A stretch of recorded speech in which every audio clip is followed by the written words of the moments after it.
How do basketball teams choose their defensive scheme? Imagine trying to stop a fast-moving car with a bicycle. That's kind of what choosing a defensive scheme is like for basketball teams. They need to match their players' skills to the opponent's style of play. Teams start by looking at their own players' defensive stats. They check who is best at guarding multiple positions, who gets the most steals or blocks, and who is good at grabbing rebounds.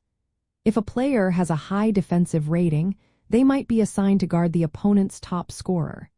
If someone is quick and long, they could be used to pressure ball handlers or contest shots. Next, teams study their opponents carefully. They analyze tendencies like how often a team uses pick and roll plays or relies on isolation. They look at the shooting percentages of key shooters from different spots on the floor. If an opponent loves to shoot from outside but struggles inside, a team might choose a zone defense to protect the paint and force outside shots. If the opponent has a star player who dominates in one-on-one situations, a man-to-man defense with tight on-ball pressure could be the best choice. Teams also consider how their players perform in different situations. Younger teams might stick to simple defenses they can execute well, while more experienced teams might switch between defenses during the game to keep opponents guessing. Coaches use scouting reports to anticipate what plays the opponent might run and position their defenders accordingly. For example, if a team notices that their opponent's best scorer is a sharpshooter, they might assign their best perimeter defender to stay close and contest every shot.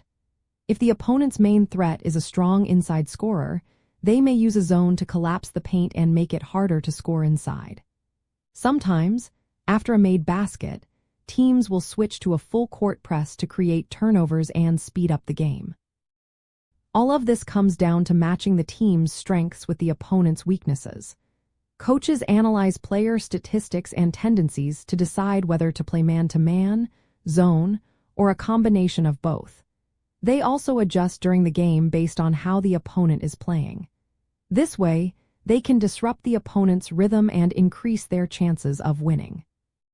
So, in the end, choosing a defensive scheme is like solving a puzzle. It's about knowing your players, studying your opponent, and making smart adjustments to stay one step ahead.